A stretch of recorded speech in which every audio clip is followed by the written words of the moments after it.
name is Reggie Middleton.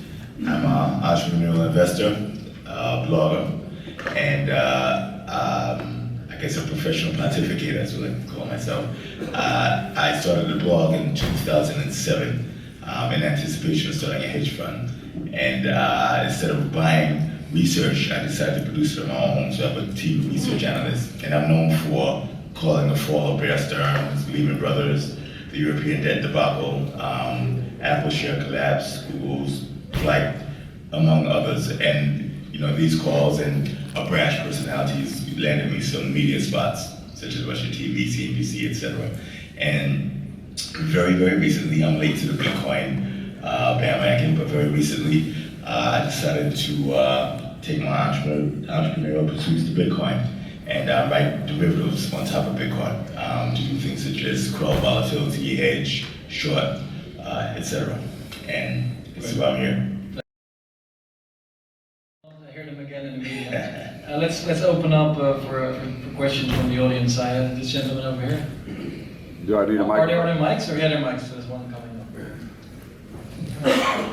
Please state your name and who you're one to ask a question to. My name is Michael Ray, and I appreciate what y'all said about intrinsic value. And from my recollection, it's been many years since I've read Murray Rothbard's, and I'm not even sure that they were his concepts, but his ideas about what makes a money a good money.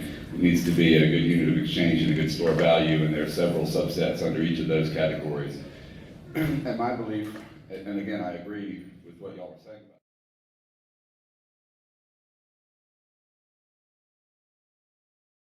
about. Doing that, you make a more efficient transaction because you don't have to pay for things such as legal fees, for arbitration, for due diligence.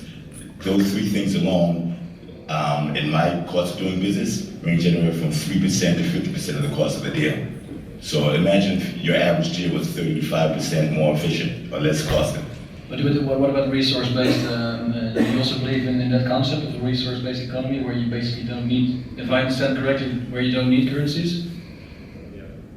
Well, it all depends on how you define currencies. You do need an account of value to trade. So if you don't want to call it currency, you have to call it something else. But this code costs or is worth how much?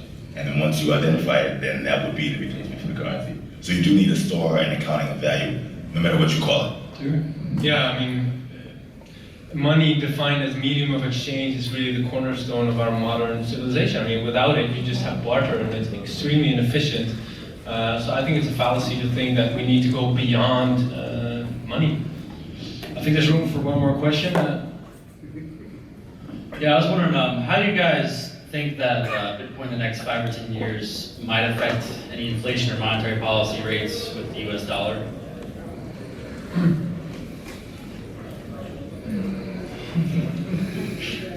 Bitcoin is going to bypass political financial policy. And anybody who wants to join that is free to do so. The way I see it, I think the monetary system we know it now is going to be in existence for quite a long time, but its significance will decline, much like the significance of, for example, the Roman Catholic Church has declined over the past 100 years. But I think that decline will happen a lot faster than in the case of religion. Yeah, I think it's going to be very interesting what happens, and I guess nobody really knows, but I see this as a potential scenario being that the non-monetary value of Bitcoin, like I said, is extremely powerful, and it's like the internet. It creates efficiency across the economy.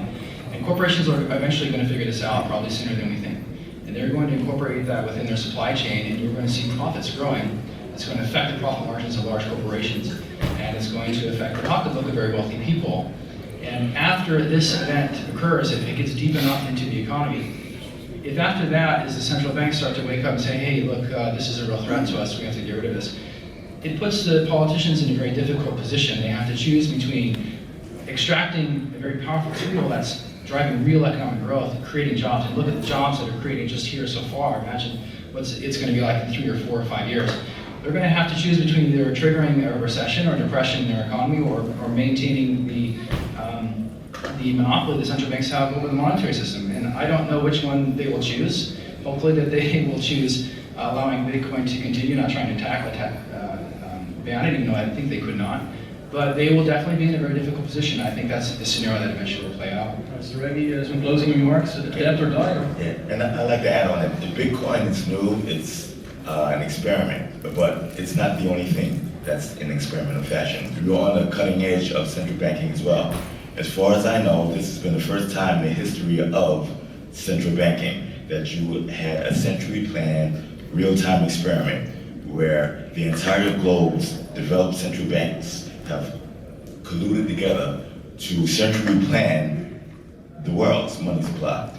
And they've done things that are heretofore unthought of, such as perpetual ZIRP, which ZIRP is zero interest rate policy. They've brought interest rates down to zero, close to zero, at times negative, below zero.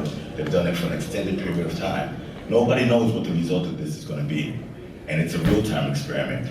Central banking may collapse upon itself if this experiment goes awry.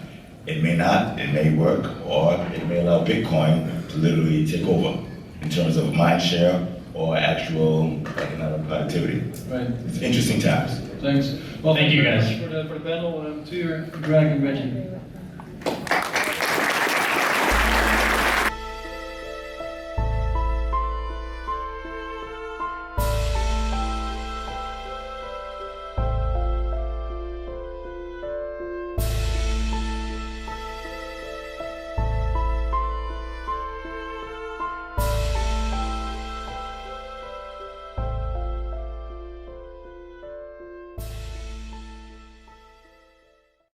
And leave it to contrarian badass Now, at Reggie the time, Middleton. you were the only analyst in the world to mention that it would starve the banks. All right, Reggie Middleton, you are building what you call a virtual Goldman Sachs on top of Bitcoin. Tell us about it.